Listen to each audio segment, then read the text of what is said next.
best part of Osso Buco isn't the meat, it's the marrow.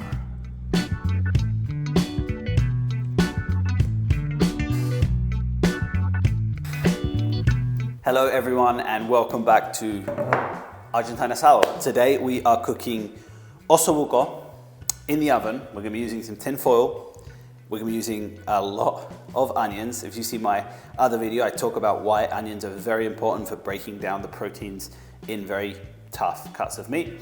We'll also be using some red bell peppers, some garlic. We have some dried oregano. We have some pepper. We're going to crack these up here with our trusty tool, and here I have some fresh rosemary that I just picked in the garden.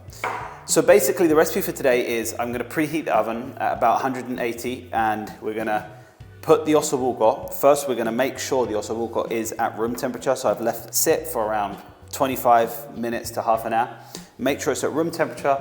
We're then going to massage a bit of olive oil into the Osso Buco, and then when I'm done I'm going to salt it. I'm going to add salt and pepper, and then I'm going to put that into the tin foil along with the vegetables, along with the garlic, along with the oregano and rosemary and a little bit of butter. And then we're going to create these little packages, which we're then going to put in the oven. And when we're done, we're going to take them out and the meat is literally going to fall off the bone, right? So the key here is three things. First, we're going to put the meat in contact with the onion. The second is we're going to create moisture inside those packages by adding these vegetables. And the third is the heat over the time. So for this cooking process, we're going to keep them in the oven for around 1 hour and 15, but you can get away with doing them in less than an hour. So stay tuned, I'm going to show you how it's done.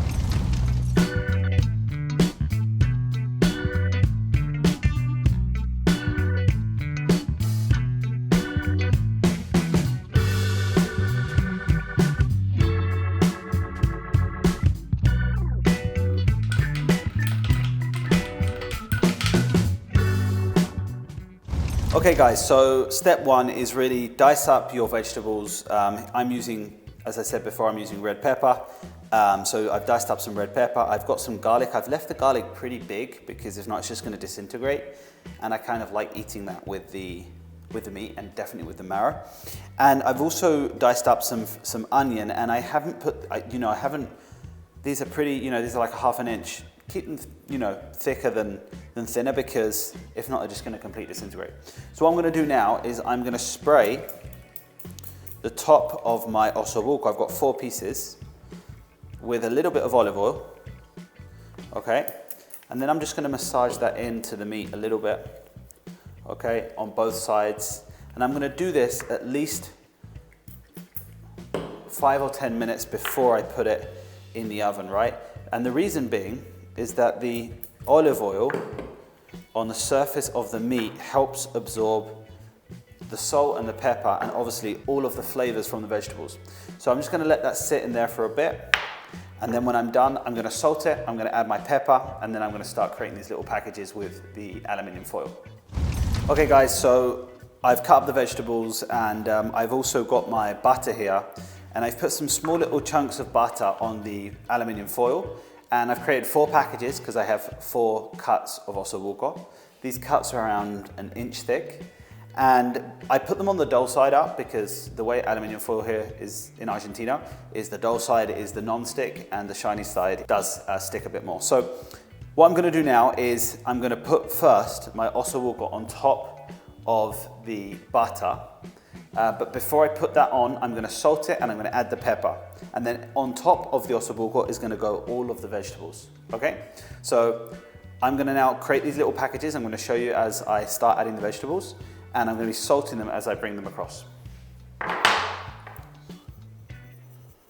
So I'm just going to add some salt to this one.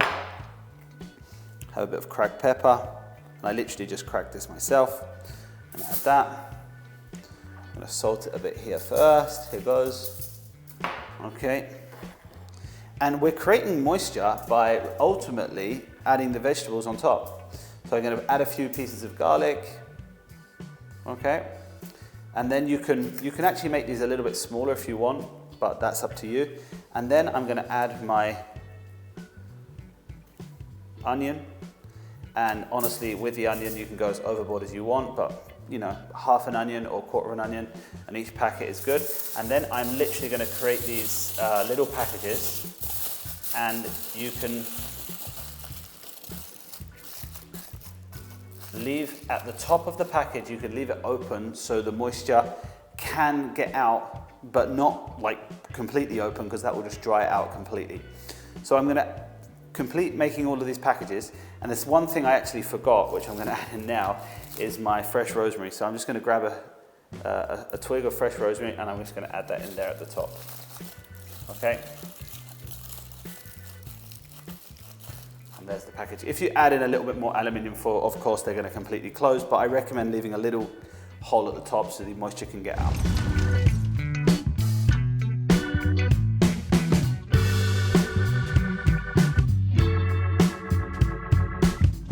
Okay guys, so I've created these 4 packages and a couple of things. So don't forget to put butter.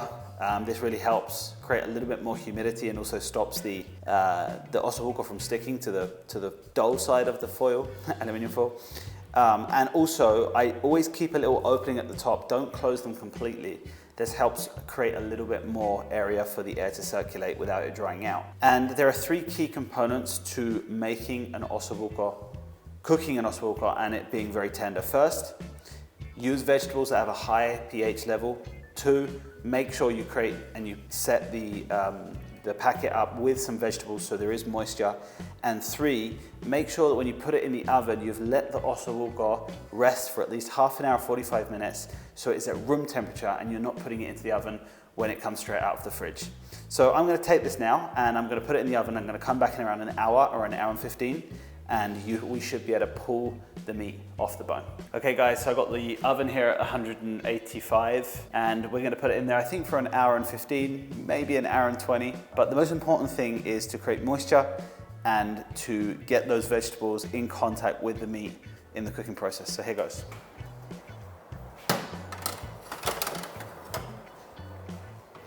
So I'll come back in an hour and 15, we'll see how they're doing. Okay guys, so it's been an hour and a half. I did put it on originally for an hour and 15 in the oven, but I kind of, when the time went off, I kind of forgot. So it ended up being an hour and a half. Anyway, it looks great. The packages still have quite a lot of humidity in the bottom. The vegetables, it's so important to keep a lot of vegetables in these packages so it doesn't dry out. And so what I'm going to use a spatula, and I'm literally just going to pick up the package, put it on the plate, open out the aluminium tin foil, and then pull out the meat.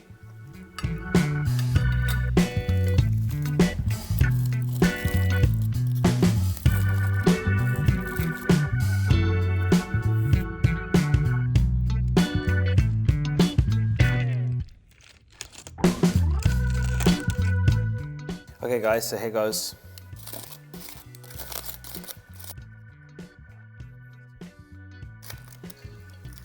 Look at the meat. See? Should be able to pull it off the bone.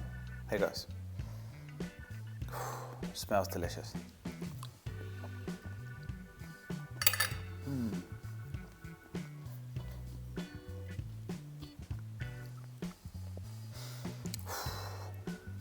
Salud.